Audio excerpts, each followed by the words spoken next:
Мәскеулік суретші Екатерина Евгеньевна Григорьева 2010 жылдың ыстық жазында өмірден өтті.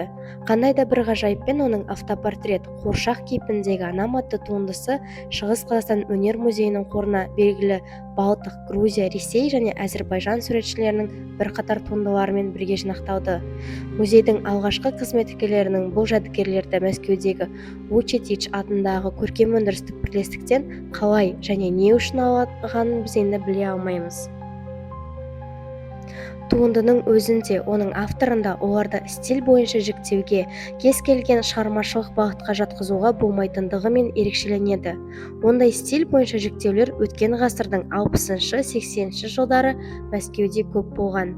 Сонымен бірге Григорьеваның шығармалары 1960 жылдардан бастап Мәскеу өнерінің бет-бейнесін айқындайтын суретшілердің бірі болып саналады. Екатерина 1928 жылы атақты этнограф Евгений Михайлович Шиллингтің отбасында дүниеге келген. Сурикова атындағы Мәскеу көркем сурет институтын бітірген. 1957 жылы Мәскеу суретшілер одағына кіреді. Бұл солшыл деген таңба алған, ресми өнердің қолданып көрмеген авангард бірлестігі. Сондықтан да болар оның алғашқы жеке көрмесі 1993 жылы ғана өтті. Ол әлеуметтік реализмнен де күшейіп келе жатқан батысшыл авангардтық ағымдардан да бірдей алшақ еді.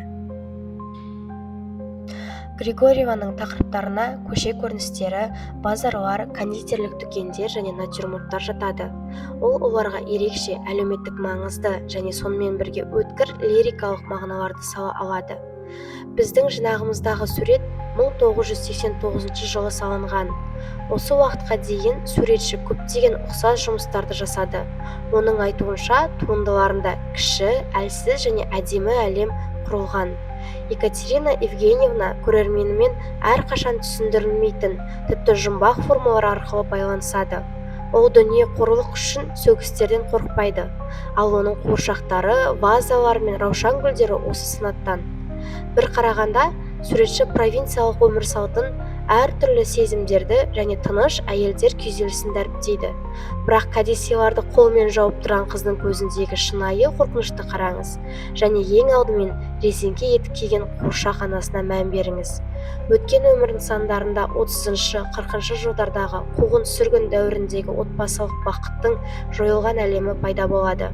60 жылдардағы бөлікшілермен ешқашан байланыспаған суретшінің жан дүниесінде осы басты балалық сұмдықты жоймаған анық. Зиялылар отбасынан шыққан кез келген мәскеулік бала гулагтың көкқайғағы мен мұзды суығын бүкіл болмысымен сезініп өмір сүрген анық. Қазір өнертанушылар бірде-бір Мәскеу суретшісі өз дәуірін сипаттауда мұндай қаталдыққа ие емес деп жазады.